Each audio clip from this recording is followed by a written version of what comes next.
ஹாலிடேஸ்னாலே அது நம்ம ஜிடி ஹாலிடேஸ் தான். GT Holidays, South India's number 1.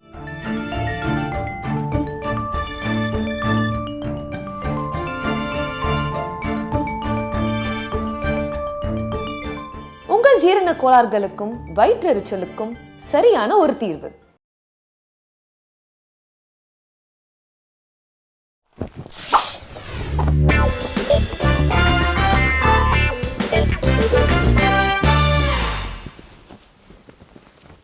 Marxist communist கட்சியின் சார்பாக 2 முறை ராஜ்யசபா உறுப்பினராக பணியாற்றியுள்ள டி.கே. ரங்கராஜன் 60 ஆண்டுகளுக்கு மேலாக பொது வாழ்க்கையிலே ஈடுபட்டிருப்பவர்.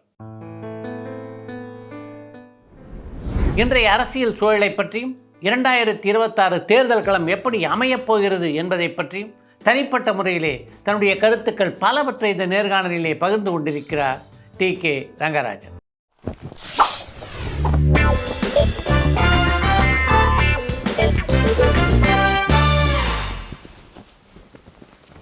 வணக்கம். வணக்கம் ஐயா, நல்லா இருக்கீங்களா? நல்லா இருக்கு. நீண்ட காலமாக அரசியலில் நீங்கள் இருக்கீங்க. நீங்கள் பார்த்த அரசியலுக்கும் இப்போ சமகால அரசியலும் எப்படி இருக்குதான்னு நினைக்கிறீங்க? அரசியல் என்பது நம்ம புரிஞ்சு கொள்ளணுன்னாலே ஒருமுகப்படுத்தப்பட்ட பொருளாதாரம் தான் அரசியல், அல்லது கான்சன்ட்ரேட்டட் எக்கானமி இஸ் பாலிட்டிக்ஸ். இந்தியாவில் அல்லது உலகத்தில் சோவியத் யூனியன் தகர்ந்த பிற்பாடு உங்களுக்கு தாராளமய பொருளாதாரம் வந்துடுச்சு. இப்போ தாராளமய பொருளாதாரத்தை ஒட்டி அரசியலினுடைய நிலைமைகள் வேகமாக மாறிக்கிட்டே இருக்கு. நான் ஆரம்ப காலத்தில் இருந்த சமூக சூழ்நிலைகள் வேறவாக இருந்தது. இன்றைக்கி சமூக சூழ்நிலைகள், மக்களுடைய வாழ்க்கை முறை, இதில் எல்லாமே மிகப்பெரிய மாற்றங்கள் வந்திருக்கு. இந்த மாற்றங்கள் பெரும்பாலும் பாராட்ட வேண்டிய ஆக்கப்பூர்வமான மாற்றங்கள். இந்த மாற்றங்களுக்கு பொருளாதாரமும் பொருளாதார மாற்றம் உதவி செஞ்சுருக்கு, கல்வி அதிகமாக உதவி செஞ்சுருக்கு, சமூக சீர்திருத்தவாதிகளுடைய பாத்திரம் என்பதும் பெருமளவுக்கு உதவி செஞ்சிருக்கு. எல்லாம் கம்பைன் பண்ணி வரக்கூடிய நேரத்தில் இன்றைக்குடைய அரசியல் சூழ்நிலை என்பது மாறி. அன்றைக்கி ஆரம்ப காலத்தில் சோவியத் யூனியனும் சோஷலிச நாடுகளும் பெரிய இடத்துல இருந்தது. இன்றைக்கி சோவியத் யூனியன் இல்லை, சோஷலிச நாடுகளும் இல்லை. மாறா சீனா உலகத்தினுடைய முதல் நாடாக மாறிக்கிட்டே இருக்கு. அது ஒரு சோஷலிச பொருளாதாரம். கரெக்ட். ஆக இப்படி பெரிய மாற்றங்கள் உலகத்தில் அன்றைய சூழ்நிலைக்கும் இன்றைய சூழ்நிலைக்கும் ஏற்பட்டிருக்கு. சோவியத் யூனியனை பார்த்து, அதனுடைய வளர்ச்சியை பார்த்து, ஸ்டாலினை பார்த்து அப்படி ஒரு எழுச்சி பெற்ற ஒரு மக்கள் உலகத்தில் இருந்தாங்க. இன்றைக்கி அப்படி ஒரு நபரை பார்த்து, ஒரு எழுச்சியை பார்த்து வரக்கூடிய நபர்கள் யாரும் இல்லை. தாராளமய பொருளாதாரத்தில் எப்படி பயன்படுத்துறது, எப்படி முன்னுக்கு போகிறது என்கிற சூழ்நிலை ஏற்பட்டிருக்கு. அதில் ஓரளவுக்கு செல்ஃபிஷ்னஸ், சுயமாக தேவை என்பது முன்னையை விட அதிகமாக இருக்குது. இந்த வளர்ச்சியில் கூட்டு குடும்பங்கள் தகர்ந்துருக்கு. அது லா ஆஃப் கேபிட்டலிசம்னு சொல்கிறாங்க இல்லையா, மூலதனத்தினுடைய விதிகள் இருக்கு. அந்த விதிகளில் கூட்டு குடும்பங்கள் என்பது பெருமளவுக்கு தகர்ந்து போயிடுச்சு. எல்லாமே சுயமாக சிந்திக்கிறது, சுயமாக பண்ணுறது என்பது வந்திருக்கு. பெருமளவுக்கு ஸ்ட்ராங்காக இருந்தது கம்யூனிஸ்ட் கட்சி. இப்போ கம்யூனிஸ்ட் கட்சி மெல்ல மெல்ல மெல்ல சுருங்கிக்கிட்டு இருக்கிறத நீங்களே பார்க்குறீங்க. எதனால் அப்படி ஆச்சு அப்படின்னு நினைக்கிறீங்க நீங்கள்? அதாவது மற்றவங்க எப்படி கம்யூனிஸ்ட் கட்சியை புரிஞ்சுக்கிட்டு இருக்காங்கங்கிறதுலேருந்து வரக்கூடிய வினா அது. இன்றைக்கி பரவலாக வரக்கூடிய வினாவும் அது. ஒரு காலத்தில் இருந்த தொழிற்சாலைகள் என்பதெல்லாம் இப்போ இல்லை. ஒரு காலத்தில் இருந்த நிலங்கள், நிலத்தில் வேலை செய்யக்கூடிய கூலி தொழிலாளர்கள் என்பது இல்லை. இன்றைக்கி எல்லாமே மாறி இருக்கு. இப்போ கீழத்தஞ்சையோ அல்லது அந்த பக்கம் போனீங்கன்னு சொன்னால் விவசாய வேலையில் ஈடுபடக்கூடிய பெண்களையோ ஆண்களையோ நீங்கள் பார்க்க முடியாது. ஏன்னா எல்லாமே +2 படிச்சுட்டு செல்வார் கமீஸ் போட்டு போயிருக்காங்க. பஞ்சாப்லேருந்தும் யூபியிலேருந்தும் அசாம்லேருந்து வரக்கூடிய ஜனங்க தான் வேலை செய்கிறாங்க. அப்போ அந்த கல்ச்சர் சேஞ்ச் ஆகிருக்கு. அந்த கல்ச்சர் சேஞ்ச் ஆகிருக்கு, நகரத்துலேயும் அது சேஞ்ச் ஆகிருக்கு. இந்த மாற்றங்களை நம்ம புரிந்து கொள்வதில் மாற்றங்களில் சமூக மாற்றங்கள் மாறி இருக்குது, பொருளாதார மாற்றங்கள் மாறி இருக்குது, இன்ஃபர்மேஷன் டெக்னாலஜி வந்திருக்கு, ஐடி வந்திருக்கு, ஆர்டிஃபிஷியல் இன்டெலிஜென்ஸ் வந்திருக்கு. மார்க்சிசம் என்பது என்னன்னு கேட்டிங்கன்னா, அப்ளிகேஷன் ஆஃப் மார்க்சிசம் என்பது ரொம்ப முக்கியம். மார்க்ஸ் காலத்துலேயோ லெனின் காலத்துலேயோ அல்லது எங்கள் மாதிரி ஆட்கள் எல்லாம் 1960-50களில் கட்சியில் சேர்ந்த மாதிரியோ இன்றைய சூழ்நிலை இல்லை. மாறி இருக்கிற சூழ்நிலைக்கு நீங்கள் மார்க்சிசத்தை எப்படி அப்ளை பண்ண போகிறீங்க? அது ஒரு சமூகத்தோடு இணைஞ்ச விஷயம். ஆகவே நீங்கள் அந்த மாற்றத்துக்கு தகுந்த மாதிரி இணைப்பது என்பதில் போதாமை இருக்குது. அந்த போதாமையை மீறி வளர்வதற்கான வாய்ப்புகள் வேகமாக வந்துக்கிட்டே இருக்குது. இன்றைக்கி ஏராளமான ஐடி ஸ்டூடெண்ட்ஸ் வரான். இப்போ பழைய கம்யூனிஸ்ட் கட்சியில் இருந்தவர்கள் என்பவர்கள் இன்றைய தேவையை பூர்த்தி பண்ணுவாங்களான்னு கேட்டால் என்னாலேயே பூர்த்தி பண்ண முடியுமான்னு சொல்ல முடியாது. உங்களால் உங்களுடைய பேரம்பேத்தியோடையே பேச முடியல. அவங்களுடைய இன்றைக்கி பள்ளிக்கூடம் போகிற குழந்தைங்களோட நீங்கள் பேச முடியும். கம்யூனிகேஷன் வந்துருக்கு. ஆக இந்த சூழ்நிலையில் நீங்கள் அப்ளிகேஷன் ஆஃப் மார்க்சிசம் என்பது ரொம்ப முக்கியம். மார்க்சிசத்தை எப்படி அப்ளை பண்ணுறீங்க? இப்போ உதாரணமாக சோவியத் யூனியன் செஞ்ச மாதிரி சீனா செய்யலை. சைனா சரியான முறையில் அப்ளிகேஷன் ஆஃப் மார்க்சிசம் பண்ணுறதுனால இன்றைக்கி அவன் பொருளாதாரத்துலேயும் பெருசாக போயிருக்கிறான், உலக சந்தையிலையும் பெருசாக இது பண்ணியிருக்கிறான். அந்த மாற்றத்தை அவங்க கரெக்டாக புரிஞ்சிகிட்ருக்காங்க. வியட்நாம் புரிஞ்சுக்கிட்டு இருக்காங்க. அப்படி இந்த மாற்றத்தை புரிஞ்சிக்கக்கூடிய ஒரு சூழ்நிலையில் வேகமாக அடுத்த தலைமுறை, கம்யூனிஸ்ட் கட்சியினுடைய அடுத்த தலைமுறை வேகமாக வரப்போகுது. ஆகவே இதை புரிந்து கொள்வதுன்னா ஒரு பாலிட்டிக்ஸில் வரக்கூடிய வரைபடம் எல்லாம் இப்படியே போய்கிட்டு இருக்காது. அது கீழேயும் போகும் மேலேயும் போகும். ஏன் காங்கிரஸ் இப்போ அவ்வளோ பெரிய காங்கிரஸ் கீழே போச்சு? ஏன் உடஞ்சிது? கம்யூனிஸ்ட் சொல்கிறது காங்கிரஸுக்கும் பொருந்தும், எல்லா கட்சிக்குமே பொருந்தும். நீங்கள் திராவிட இயக்கம்னு பழைய திராவிட இயக்கம்னு நீங்கள் சொல்லிகிட்டு இருக்க முடியாது. அதுக்கு ஏராளமாக மாறி இருக்கு. தங்களை அவங்க ரொம்ப நவீனமயப்படுத்திக்கிட்டு இருக்காங்க. நவீனமயப்படுத்தியதுனால அவங்களால் நிற்க முடியுது. ஆகவே இது மாற்றம் பண்ண வேண்டிய வேலைகள் இருக்குது. அதை செஞ்சுக்கிட்டு இருக்கிறோம். அதை செஞ்சு கிடைக்கிற பலனு காரணம் ரொம்ப லேட் ஆகும். 1950களிலும் 60களிலையும் அந்த அரசியல் கட்சியில் சேர்ந்த தொண்டர்களுடைய மனநிலையும் இப்போது அரசியல் ஈடுபடுகின்ற தொண்டருடைய மனநிலையும் ஒன்றா இருக்கிறதா நீங்கள் நினைக்கிறீங்களா? இருக்கவே முடியாது. ஆனால் இப்போ இருக்கக்கூடிய தொண்டர்களுக்கு உடனடியாக என்ன பண்ணணும் என்கிற ஆர்வம் இருக்குது. உதாரணமாக எங்கள் அலுவலகத்தில் ஐடியில் வேலை செய்கிற இளைஞர்கள் இருக்காங்க. நான் அவங்களோட கூப்பிட்டு பேசிக்கிட்டு இருக்கிறேன். இப்போ ஒரு இளைஞர் ஒரு 10 நாள் ஃப்ரான்ஸில் ஒரு மாநாடு நடந்தது. அதுக்கு போயிட்டு வந்திருக்கேன். 50 நாடுகளுக்கு மேலே இந்த ஐடியெல்லாம் வந்த பிற்பாடு எப்படி உலகத்தில் சோஷியலிசத்தை கொண்டு போகணும் என்பதற்கான ஒரு மாநாடு ஃப்ரான்ஸில் நடந்தது. அவர் இன்றைக்கி சாயந்தரம் என்ன பார்க்க வரேன்னா, ஐ வாண்ட் டு லேர்ன். இன்றைக்கி அந்த மனோநிலை நமக்கு வந்தால் வழியே நீங்கள் புரிஞ்சுக்க முடியாது. இன்றைக்கி இருக்கக்கூடிய இளைஞர்களுடைய இன்ஃபர்மேஷன் ரொம்ப அதிகம். நம்மள மாதிரி அவங்க புரிஞ்சுக்கிட்டாங்கன்னு சொல்ல முடியாது. ஆனால் இன்ஃபர்மேஷன் நிறைய இருக்குது அவங்கக்கிட்ட. அவங்கக்கிட்ட நம்ம புரிஞ்சிக்க வேண்டியதோ, நம்ம என்ன நினைக்கிறோம் என்பதை அவங்களுக்கு சொல்ல வேண்டிய அந்த எக்ஸ்சேஞ்சு தேவைப்படுது. அதனால் இந்த மாற்றங்கள் வரும் என்பது தான். இல்லை, தொண்டர்களை பற்றி எனக்கு ஒரு பார்வை இருக்குது. அது நான் தவறாக இருந்தால் எனக்கு சொல்லுங்கள். முன்ன அரசியல் கட்சியில் சேர்ந்து நாம் அந்த கட்சிக்காக பாடுபடணும், உழைக்கணும் அப்படின்ற எண்ணம் பல பேருக்கு இருந்தது. இன்றைக்கு அரசியல் கட்சியில் சேரும்போது இந்த கட்சியால் நமக்கு என்ன பலன் கிடைக்கும் அப்படின்ற நோக்கம் பல பேர்ட்டு இருக்கிறதா நான் பார்க்குறேன். என்னுடைய பார்வை சரியாக தவறா? கண்டிப்பாக இருக்கலாம். இந்த கட்சியில் சேர்றதுனால என்ன லாபம் என்று நினைக்கக்கூடிய பார்வை இருக்கலாம். அது எல்லாருக்கும் அப்படி இருக்குதுன்னு சொல்ல முடியாது. முன்ன அந்த காலத்துலேயும் அது இருந்தது, எல்லா காலத்துலேயுமே அது இருக்கும். அதனால தான் அரசியலில் பல சதிகள் நடக்குது, ஆட்சி கவிழ்ப்பு நடக்குது, தலைமைகளை மாற்றுறாங்க, எல்லாம் நடக்குது. அப்பவும் நடந்திருக்கு. இப்போவும் அது நடக்கிறதுக்கு காரணமே இந்த வளர்ச்சியிலே நான் எங்கே என்னை நிறுத்தி கொள்வது? சண்டை பொருளாதாரம் என்னை ஈர்க்குது, என்ன தியாகம் ஈர்த்துது. சிறைக்கு போவது, போலீஸ் தடியடி பற்றி கவலைப்படாமல் நிற்பது என்பது முன்னாடி நின்றுது. இப்போ என்னுக்கு என்ன லாபம் இருக்குது? நான் எப்படி இதில் இருக்கிறது? உதாரணமாக நான்லாம் கம்யூனிஸ்ட் கட்சியிலே முழு நேர ஊழியராக வரைச்ச மாத ஊதியம் 50 ரூபா, அப்புறம் 70 ரூபா ஆச்சு, 100 ரூபா ஆச்சு. அன்றைக்கி திருச்சி மாவட்டத்தில் ஒன்றுபட்டு அந்த மாவட்டத்தில் இருக்கக்கூடிய பல தொழிற்சங்கத்தினுடைய தோழர்கள் உதவி செய்வாங்க. கண்டிப்பாக வீட்டுக்கு வருவாங்க, நிறைய உதவி செய்வாங்க. கூட்டுறவில் இருக்கக்கூடியவங்க பசங்க படிப்புக்கு பள்ளிக்கூடம் பாடப்புஸ்தகம் கொண்டு கொடுப்பாங்க. பிஹெச்சியில் இருக்கக்கூடிய தொழிலாளிகள் யூனிஃபார்ம் கொடுக்கறதுக்கு கொண்டு கொடுப்பாங்க.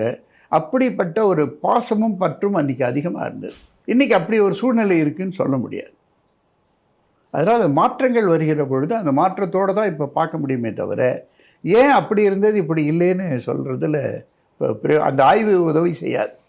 எழுதுறதுக்கும் நம்ம மெல்லுவதற்கு உதவியாக இருக்குமே தவிர இன்றைக்கி மாறி இருக்கிற சூழ்நிலையில் வேறு மாதிரியாக இருக்குது. திராவிட முன்னேற்ற கழகத்தை பொறுத்த வரைக்கும் பேசியே வளர்ந்த கட்சி அப்படின்னு அந்த கட்சியின் மேலே ஒரு விமர்சனம் உண்டு. இப்போவும் இருக்கிறாங்க. ஆனால் அன்னைக்கு பேச வேண்டிய தமிழோ, அன்னைக்கு பேச வேண்டிய சேர பாண்டியர்களை புகழ்ந்ததோ இன்று எடுபடாது. ஆனால் இன்றும் பாராளுமன்றத்தில் இந்த செஷன்லேயே பேசின திமுக நாடாளுமன்ற உறுப்பினர்கள் ரொம்ப சிறப்பான முறையில் நடந்திருக்காங்க. அவங்க இதை வேகமாக காலத்துக்கு ஏற்றாற் போல் தங்களை மாற்றிக்கொள்கிறார்கள், நவீனமயமாக்கிக்கிறாங்க. அதே மாதிரி திமுக மந்திரிகள் கூட இன்றைய தேவைக்கு தகுந்த மாதிரி மாற்றிக்கிறாங்க. அதில் அவங்களுக்கு ஒரு நெளிவு சுழிவு எப்போவுமே இருக்குது. உதாரணமாக வடநாட்டு மத்திய டெல்லியிலேருந்து வரக்கூடிய ஒரு பிரச்சனையை எதுக்குறாங்க, ஆனால் அதுக்கு தமிழ் படுத்தி அமுல்படுத்திக்கிறாங்க. அப்படி பல விஷயங்கள் அப்படி பார்க்கலாம் அவங்கள. அதாவது அந்த அரசு என்பதை எப்படி பாதுகாக்கணும் என்பதில் திமுக ரொம்ப ஸ்ட்ராங்காக கவனமாக இருக்காங்க. அதே நேரத்தில் மதவாதத்தை எதுக்கிறது என்கிறதுலையும் கரெக்டாக இருக்காங்க. பார்லிமெண்ட்லேயும் பேசுகிறாங்க, பத்திரிகைகள்லையும் எழுதுகிறாங்க. முதலமைச்சரும் அதை நல்லா செய்கிறார். பட் அவங்களுக்கு இருக்கக்கூடிய அந்த அடாப்டபிலிட்டி எதுக்கு பாருங்கள், அது ரொம்ப அதிகம் திமுக. முன்னெல்லாம் பார்த்திங்கன்னா பொதுவாக கட்சிகள் வந்து நாம் ஆட்சி பொறுப்புக்கு வரணும் அப்படின்ற நோக்கத்தோடு தான் செயல்படுவாங்க. இப்போ பெரும்பாலான கட்சிகள், ஒரு உதாரணத்துக்கு கூட்டணின்னு பார்த்திங்கன்னா ஒரு பக்கம் திராவிட முன்னேற்ற கழகத்தோடும் பல கட்சிகள் கூட்டணியில் இருக்குது, அதிமுகவோடும் பல கூட்டணி இருக்குது. இப்படி கூட்டணியோடு அப்படியே போகிற மாதிரி போக்கு தான் இருக்கே தவிர, அது வந்து சில பேருக்கு இது ஒரு கன்வீனியண்ட்டாக அப்படின்னா செட்டில் ஆகிட்ட மாதிரி, அதாவது ஒரு ரிஸ்க் எடுக்காமல் ஒரு வேலையில் இருக்கவங்க மாதம் மாதம் சம்பளம் வருது அப்படியே ஒழுங்காக இருக்கலாம் அப்படின்னு நினைப்பாங்கள்ல, அது போன்ற மனநிலையில் இது போன்ற கட்சிகள்லாம் செயல்பட தொடங்கிடுச்சோ அப்படின்ற ஒரு எண்ணமும் அச்சமும் பல பேருக்கு இருக்குது. இந்த வினா ரொம்ப நல்ல வினா. இந்த வினாவை நேயர்கள் கேட்பது நல்லதுன்னு நான் நினைக்கிறேன். அரசியல் கட்சிகள் அந்த முறையில் இருந்தால் அழிஞ்சு போயிடும். ஏதாவது கூட்டணியில் இருந்துக்கிட்டே இருக்கலாம்னு நினச்சிருந்தால் அழிஞ்சு போயிடும். அது எந்த கட்சியாக இருந்தாலும் அழிஞ்சிடும். அதனுடைய ஆயுள் மிக மிக குறைவு. மாறாக மக்களுடைய பிரச்சனையோடு சேர்ந்து இந்த உறவையும் வைத்துக்கொள்ளும் என்கிற கட்சி மட்டும்தான் உயிரோடு இருக்கும். என்னுடைய அபிப்பிராயத்தில் கிட்டத்தட்ட எல்லா கட்சியும் போராடுறாங்க. ஒரு முக்கியமான விஷயம் என்ன நடக்குது தமிழ்நாட்டில்னா, மீடியா முன்ன மாதிரி அந்த போராட்டங்களை வெளியே கொண்டு வரதில்லை. அப்படியே கொண்டு வந்தாலும் நெகட்டிவாக கொண்டு வராங்க. இப்போது சாம்சங்கில் நடந்த பெரிய போராட்டம், அது ஐரோப்பிய பத்திரிகையில் வந்த அளவுக்கு கூட தமிழ்நாட்டில் பத்திரிகையில் வரல. ஆங்கில பத்திரிகையிலேயே ஒரு சின்ன சின்ன செய்தியாக வந்ததே தவிர, அதன் மீது வரக்கூடிய கோபம் மாநில சர்க்காருக்கும் மத்திய சர்க்காருக்கும் அதிகமாக இருந்தது. ஆனால் மூலதனத்தை நாங்கள் ஈர்க்கிறது கெட்டு போயிடுமோ, அப்போ மூலதனத்தை ஈர்ப்பது என்பது தான் முக்கியம் என்கிற ஒரு கருத்தும், அது உழைப்பாளி மக்களை பற்றி பார்க்கிற கருத்து இரண்டாந்தரமாக மாறி இருக்கக்கூடிய ஒரு சூழ்நிலை இருக்குது. இது தமிழ்நாட்டில் மட்டுமல்ல, நீங்கள் ஐக்கிய நாட்டு சபை தீர்மானத்திலேயே இந்த மூலதனத்தை ஈர்ப்பது சம்பந்தமான ஒரு பெரிய ரிப்போர்ட் இருக்குது. அந்த ரிப்போர்ட்லேயே தொழிலாளி உழைப்பு என்பதை பற்றி அதிகமாக பேசவே இல்லை. இப்படி ஒரு ட்ரெண்ட் இருக்குது. அந்த ட்ரெண்டை ஒட்டி மீடியா இருக்குது. மனோநிலை பல பேருக்கு அப்படி இருக்குது. இப்போ எதுக்கு போராடுறாங்க அப்படின்னு மனோநிலை வேறு இருக்குது. அந்த தொழிலாளி ஏன் போராடினா 17 வருஷம் கழித்து தான் அந்த சங்கமே வருது. வழக்கமாக அந்த காலத்தில் நாங்கள் தான் போய் சங்கம் வைப்போம். போய் உட்காந்து ஒவ்வொரு தொழிலாளியாக பிடிச்சி தான். சாம்சங்லேயோ நோக்கியாலேயோ தொழிலாளி வந்து திமுக சிஐடியை நோக்கி செங்குடியை நோக்கி வரான். நீங்கள் அவங்களோட கேட்டிங்கன்னா சம்பளம் கம்மியாக இருக்கா? நல்ல சம்பளம் இருக்குது. சம்பளம் 30,000 40,000 இருக்குது. கையில் செயின் போட்டிருக்கான், கழுத்தில் செயின் போட்டிருக்கான். என்னப்பா பிரச்சனைன்னா கடுமையான வேலைபடு. நீங்கள் அவங்களுடைய ப்ராப்ளத்தை கரெக்டாக புரிஞ்சிக்கலைன்னா தொழிற்சங்கம் தலைமை தாங்க முடியாது. நாங்கள் வெறும் அரசியலுக்காக நடத்துறதல்ல. வரவு முழுக்க எங்களுக்கு ஓட்டு போடுற ஆளுன்னு நான் சொல்ல மாட்டேன்.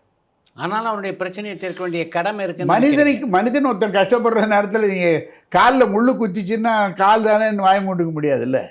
அதே அந்த பிரச்சனைகள் என்பதை அதனுடைய பலன்களை நீங்கள் வந்து எதிர்த்து போராடலைன்னா, மூலதனத்தை எதிர்த்து போராடுவதற்காக இருக்கக்கூடிய ஒரு கம்யூனிஸ்ட் கட்சி, ஒரு செங்கொடி இயக்கம், அல்லது வந்து மூலதனத்தை எதிர்த்து போராட வேண்டிய ஒரு தொழிற்சங்க இயக்கம் அரசியலுக்காக வேடிக்கை பார்த்துக்கிட்டு இருந்தால் அது இத்து போயிடும்.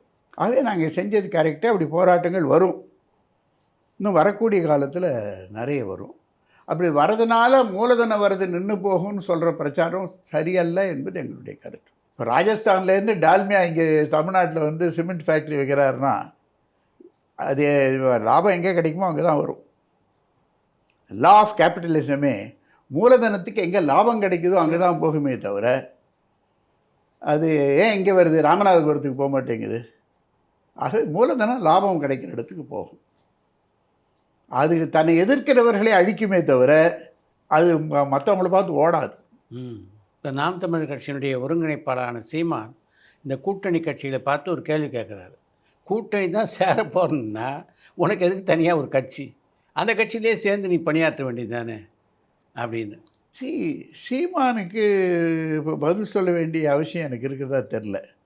அவர் ஒட்டுமொத்தமான அரசியலை பார்க்காம ஏதோ மீடியாவுக்கு பேசிக்கிட்டே போகிறார். அவருக்கு என்ன ரெஸ்பான்சிபிலிட்டி இருக்குதுன்னு எனக்கு தெரியாது. நான் அவரோட இப்போ இதாக வாட்ச் பண்ணுறதில்ல. கம்யூனிஸ்ட் கட்சிக்கு ரெஸ்பான்சிபிலிட்டி இருக்குது. அவர் எங்களை பார்த்து அந்த கேள்வி கேட்டாலோ அதுக்கு ஒரே பதில் என்னென்னா, கம்யூனிஸ்ட் கட்சிக்கு ஒரு ரெஸ்பான்சிபிலிட்டி இருக்குது. இன்றைக்கி இந்தியாவில் ஒரு மதவாதம் வேகமாக வளர்கிற பொழுது அந்த மதவாதத்தை எங்களால் மட்டும் எதிர்க்க முடியாது, அது கூட ஒரு பலம் தேவைப்படுது. அந்த மக்கள் பலத்தோடு இருக்கக்கூடிய திராவிட முன்னேற்றக் கழகம் தேவைப்படுகிறது என்பது ஒரு யதார்த்த நிலைமை. அது எங்கள் சித்தாந்தத்தை, எங்கள் கட்சி ஆவணங்களை படித்தால்தான் சீமானுக்கு புரியுமே தவிர, இல்லைன்னா சீமானுக்கு புரியாது. நான் சீமானை குறைச்சி மதிப்பிடலை. ஆனால் எங்கள் ஆவணங்களை படித்து எங்களோட கேள்வி கேட்கணும். உங்களுடைய மனசில் தோன்றதை மட்டும் என்ன கேள்வி கேட்டால் நான் பதில் சொல்ல முடியாது. இந்த கேள்வி உங்களை பார்த்து மட்டும் அவர் கேட்கல, பொதுவாக கூட்டணியில் இருக்க நீங்கள் கூட்டணியில் முடிவு எடுத்துட்டீங்கன்னா எதுக்கு அப்புறம் உங்களுக்கு தனி கட்சி? இல்லை, கூட்டணியில் நான் இருக்கிறதுனால தான் அது பதில் சொல்கிறேன். நான் கூட்டணியில் இருப்பது கூட்டணி அல்லது தொகுதி உடன்பாடு. சில பேர் அது தப்பாக புரிஞ்சுக்கிறாங்க. தொகுதி உடன்பாடு தானே தவிர, கூட்டணி என்பது ஒரு குறைந்தபட்ச திட்டத்தின் அடிப்படையில் எல்லா கட்சியும் ஒரு குறிப்பிட்ட இடத்துக்கு வருது தான் கூட்டணி. திராவிட முன்னேற்ற கழகத்துடைய திட்டத்துக்கும் எங்களுக்கு சம்பந்தமே கிடையாது. எங்களுடைய திட்டத்தினுடைய பலத்துக்கும் திராவிட முன்னேற்ற கழகம் ஏற்றுக்கொள்ளக்கூடிய இடத்துல கூட இருக்காது. ஆனால் இது மேட்டர் ஆஃப் அந்த ஒரு பொது எதிரி இருப்பதற்கு எல்லாரும் ஒன்று சேருவது என்பது தான் இது. 2026 தேர்தல் களம் எப்படி இருக்கும் அப்படின்னு நினைக்கிறீங்க? அது ஒரு $1 மில்லியன் கொஸ்டின் தான் என்னுடைய அபிப்பிராயம். இப்போ அது எல்லா இடத்துலையும் எல்லாரையும் கேட்குறாங்க. நேற்று கூட ஒரு டிவியில் ஒரு பேட்டியை பார்த்தேன். இன்னும் 1.5 வருஷம் இருக்குது. இந்த 1.5 வருஷத்தில் அரசியலில் என்னென்ன மாற்றங்கள் வரும் என்பது தெரியாது. ஒரு பழமொழி இருக்கே, 6 வந்த பிற்பாடு அதை எப்படி நான் தாண்டுறேன்னு சொல்லலாம்னு ஒன்று. அதனால் அதை ரொம்ப பொறுத்து பார்க்கணும். ஆனால் பொது எதிரி என்பது இன்றைக்கி இருக்கக்கூடிய தாராளமய பொருளாதாரமும் மதவாதமும் ஜாதியவாதமும் அதை எதிர்க்க வேண்டிய பொறுப்பு எல்லாருக்குமே இருக்குது. அந்த மதவாதம் ஜாதியவாதத்தை எதிர்ப்பதற்கு, பொருளாதார இன்னல்களை எதிர்ப்பதற்கு யாரெல்லாம் இருக்காங்களோ அவங்களோட தான் அந்த கூட்டணி என்பது இருக்கும். 2026 தேர்தலில் பிரபலமான நடிகரான விஜய் அரசியலில் களம் இறங்குறார். எப்படிப்பட்ட மாற்றங்களை அந்த தேர்தலில் அவருடைய அந்த நுழைவு ஏற்படுத்தும் அப்படின்னு நினைக்கிறீங்க? என்னுடைய மனப்பூர்வமான அபிப்பிராயம், விஜய்க்கு ஒரு 6% ஓட்டு இருக்குமா 7% ஓட்டு இருக்குமாங்கிறது கணிக்கப்படாத ஒன்று. அவர் ஒரு கூட்டம் கூட்டினார். அந்த கூட்டத்துக்கு பெரிய பேர் வந்தாங்க. அதில் அவருடைய சினிமா ரசிகர்களும் இருக்கலாம், திமுக நண்பர்களும் இருக்கலாம், அதிமுக நண்பர்களும் இருக்கலாம், பல கட்சியில் இருக்கக்கூடிய இளைஞர்கள் போயிருக்காங்க. அவங்க போயிட்டு திருப்பி தங்க கட்சிக்கு தான் போயிருப்பாங்களே தவிர, இன்றைக்கி இருக்கக்கூடிய அரசியல் பொருளாதாரத்துக்கு ஒரு மாற்றாக எதுவும் அவர் சொல்ல. குறைஞ்சபட்சம் என்ன மாதிரி இருக்கக்கூடிய அரசியல் ஊழியர்கள் பார்த்து ஆமாம்மா இப்படி பெரிய விஷயம் ஒன்று சொல்லியிருக்காரு அப்படின்னு கேட்குற மாதிரி ஒன்றும் விஜயினுடைய அறிவிப்பில் இல்லை. அதெல்லாம் ஒருவேளை பின்னாடி அவர் அறிவிக்கலாம். இந்த ஒரு கூட்டத்தை மட்டும் வச்சு அவர் வருவார், என்ன பண்ணுவாருன்னு சொல்கிறதுக்கான ஒரு அச்சம் இருப்பதாக எனக்கு தெரியல. எந்த கட்சிக்கும் அச்சம் இருக்கிறாப்புல தெரியல. அல்லது எங்களை பொறுத்த மட்டும் அதில் ஒன்றும் பெரிய அச்சம் கிடையாது. அவருடைய அந்த மாநாட்டில் பார்த்தீங்கன்னா, ஒரு பக்கம் அம்பேத்கர், ஆனால் அம்பேத்கரை என்னுடைய வழிகாட்டி அப்படின்னு சொல்லியிருக்காரு, அவரை தான் பின்பற்றுவதாக சொல்லியிருக்காரு. இன்னொரு பக்கம் தந்தை பெரியார். அதே நேரத்தில் அதே மாநாட்டில் ஒரு பகவத்கீதையும் அவர் மற்றவர்கள் கொடுக்க வாங்கிட்டார். இது பலத்த ஒரு விமர்சனத்துக்கு ஆளாகுது. ஒரு அரசியல் கட்சி ஆரம்பிக்கின்றவர் யார்கிட்டெல்லாம் நல்ல விஷயங்கள் இருக்கோ அதெல்லாம் அடாப்ட் பண்ணிக்கிறதுல என்ன தப்பு? அண்ணல் அம்பேத்கருடைய முழுவதுமாக ஏற்றுக்கொள்ளணும் அப்படின்னு அவர் நினைக்காம கூட இருக்கலாம். இந்த விஷயங்கள் எனக்கு அண்ணல் அம்பேத்கர்கிட்ட பிடிச்சிருக்கு. அதே மாதிரி தந்தை பெரியார்ட்ட எனக்கு வந்து கடவுள் மறுப்பு கொள்கை பிடிக்கல. பட் மற்ற பல விஷயங்கள் பிடிச்சிருக்கு. அதெல்லாம் நான் ஏற்றுக்கிறேன் அப்படின்னு ஏற்றுக்கிறதுல ஏன் விமர்சனத்துக்கு விமர்சனக்கே வராது. அம்பேத்கர் நான் ஏற்றுக்கிறேன்னு சொன்னால் அம்பேத்கர் ஹிந்தி ஏற்றுக்கிட்டாரு. ஹிந்தி ஏற்றுக்கிறாரா? இல்லை அண்ணன் அதான் சொல்கிறேன். இப்போ அவரை பொறுத்த வரைக்கும் அண்ணல் அம்பேத்கரை முழுமையாக எல்லா விஷயம் சொல்கிறாங்க. படத்தை வச்சுவிட்டு நான் அம்பேத்கரை ஏற்றுக்கிறேன், பெரியாரை ஏற்றுக்கிறேன், பகவத்கீதை ஏற்றுக்கிறேன்னு சொன்னால் போதாது. நீங்கள் பகவத்கீதையில் எதை ஏற்றுக்கிறீங்க? பெரியாரில் எதை ஏற்றுக்கிறீங்க? அம்பேத்கரில் நீங்கள் எதை ஏற்றுக்கிறீங்க? ஏன்னா இன்றைக்கி அம்பேத்கர் ஒரு பெரிய விவாதத்தை பாராளுமன்றத்திலே வந்திருக்கு. அப்போ அதன் மீது நீங்கள் உங்கள் கருத்து சொல்கிற நேரத்தில் அம்பேத்கருடைய அரசியல் சட்டத்தை ஏற்றுக்கிறீங்களா? அந்த அரசியல் சட்டத்தை அவர் நிர்ணயித்த நிலைமைகளை ஏற்றுக்கிறீங்களா? அது குலைக்கப்பட வேண்டும் என்று சொல்லக்கூடிய பாரதிய ஜனதா கட்சியை பற்றியோ ஆர்எஸ்எஸை பற்றியோ உங்களுடைய கருத்து என்ன? ஏன்னா ஆளுகிற பாரதிய ஜனதா கட்சி ஆர்எஸ்எஸுக்கு இந்த அரசியல் சட்டத்தில் நம்பிக்கை கிடையாது, சுத்தமாக நம்பிக்கை கிடையாது. அது அவங்க பல முறை எழுதியிருக்காங்க, பெரிய தலைவர்கள் எழுதியிருக்காங்க இதை பற்றி. ஆகவே அதன் மீது என்ன கருத்து நீங்கன்னு சொல்லாமல் வெறும் படங்களை மட்டும் வைத்துக்கொண்டு நான் இவங்களோடு இருக்கேன் என்று விஜய் சொல்கிறதில் ஒரு பெரிய ஈர்ப்பு ஏற்படும்னு நான் நினைக்கல. இல்லை, உங்களுடைய பார்வையில் அரசியலில் மிகப்பெரிய மாற்றத்தை விஜய் உண்டு பண்ண வாய்ப்பு இல்லை அப்படின்னு நீங்கள் நினைக்கிறீங்க. மிக குறைந்த சதவீதம், ஒரு 6 அல்லது 7% இருந்தாவே அதிகம் நினைக்கிறீங்க. ஆனாலும் ஏன் அப்படி ஒரு அச்சம் இன்றைக்கி இருக்கிற கட்சிகள்கிட்ட அவருடைய அந்த அரசியல் நுழைவை பார்த்து? அச்சம் எங்கே இருக்குங்க? மீடியா கேள்வி கேட்டு கேட்டு கேட்டு கேட்டு இப்படி ஒரு அச்சம் இருக்கிற மாதிரி காட்டுறாங்களே தவிர, எனக்கு தெரிஞ்சு நான் பழகக்கூடிய திமுக நண்பர்களிடமோ அல்லது எங்கள் கட்சி தோழரிடமோ காங்கிரஸ்காரங்களிடமோ ஏன் அதிமுக நண்பர்களும் வராங்க வாக்கிங்கில், யாருக்கும் எந்த விதமான அச்சமும் இல்லையே. அப்படி ஒரு சம்பவமே மற்றவங்க மனசில் இல்லை. ஆனால் பேப்பர்களும் தொலைக்காட்சிகளும் அதை இன்னும் ப்ரொஜெக்ட் பண்ணிக்கிட்டே இருக்காங்க. இதுக்கு மீடியாவுக்கு ஏதோ ஒரு பொறுப்பு இருக்குது. மீடியா ஷேப் பண்ணும் இல்லையா பலதை, அந்த மாதிரி ஏதாவது கருத்து இருக்கான்னு தெரியல. இல்லை, அவர் வந்து நீங்கள் இப்போ இன்றைய அளவில் வந்து அவருக்கு வந்து மிகப்பெரிய வாக்கு வங்கி இல்லை அப்படின்னு நீங்கள் சொல்கிறீங்க. நீங்களே சொல்கிற மாதிரி தேர்தலுக்கு வந்து இன்னும் 1.5 வருடங்கள் இருக்குது. ஒரு 18 மாத காலத்தில் என்ன மாற்றங்கள் வேணாலும் அந்த தமிழ்நாடு சந்திக்கலாம். அப்படிப்பட்ட ஒரு சூழ்நிலை இன்னொரு சக்தியாக உருவாகிறதுக்கு வாய்ப்பு இருக்கத்தானே செய்யுது. அந்த அறிவிப்பில் அப்படி ஒன்றும் தெரியல எனக்கு. ஒரு நம்பிக்கை ஏற்படலை. அது இவ்வளோ நாளாக அரசியலில் இருக்கிறதுனால அப்படி இருக்கலாம். ஒரு நம்பிக்கை ஏற்படக்கூடிய முறையில் விஜயினுடைய பேச்சோ இதுவோ இல்லை. பட் ஒரு பெரிய சினிமா நடிகர், பாப்புலரான லீடருங்கிற முறையில் அவர் பேசினார். அந்த பேச்சை நானும் கேட்டேன். ஓகே, அது மாதிரி ஏராளமான பேச்சுக்கள் வரும். பட் ஒரு கட்சி அமைக்கிறதுனா என்ன கஷ்டம்னு உங்களுக்கு தெரியும். ஒரு மாவட்ட செயலாளரை போட்டாலே 10 மாவட்ட செயலாளர் கூடவே வந்துடுவாங்க. ஒரு இயக்கத்தை நடத்துறது என்பது விளையாட்டான விஷயம் அல்ல. அவர் இன்னும் எதையுமே அமைக்கலை. ஒரு மாவட்ட செயலாளர், ஒரு வட்ட செயலாளர், இந்த மாதிரியெல்லாம் எதுவும் அமைக்கலை. ரஷீது புக்கு இருக்காது கட்சிக்குன்னு கேட்டால் 2-3 பேரை கேட்டால் அதெல்லாம் ஒன்றும் இல்லை. அது எப்படியாப்பட்ட ரஷீது புக்கு?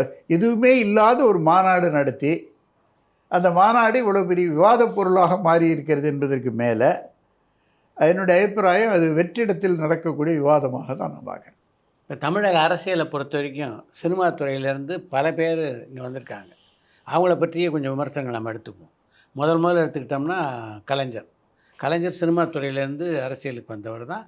மிகப்பெரிய சாதனையாளராகவும் மிகப்பெரிய வெற்றியாளராகவும் இருந்தார். அவரோட உங்களுக்கு நல்ல பழக்கம் உண்டு. அவருடைய வருகையும் அவருடைய வளர்ச்சியும் சினிமா துறை ஒட்டி சினிமா துறையிலேருந்து வந்த நபராக எப்படி நீங்கள் பார்க்குறீங்க?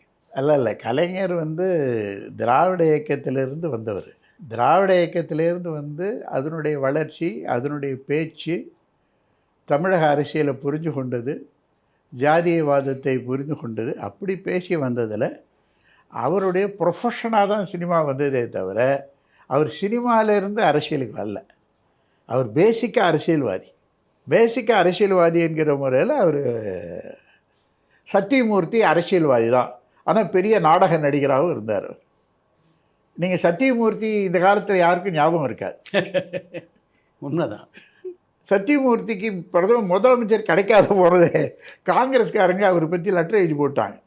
இவர் நடிப்பார், ட்ராமாவில் நடிப்பார், சென்ட்டு போட்டுப்பாருன்னு எழுதி போட்ட உடனே காந்தி ராஜாஜி நீ முதலமைச்சர்ன்ட்டார். அதனால் நடிகர்கள் பல பேர் இருந்திருக்காங்க.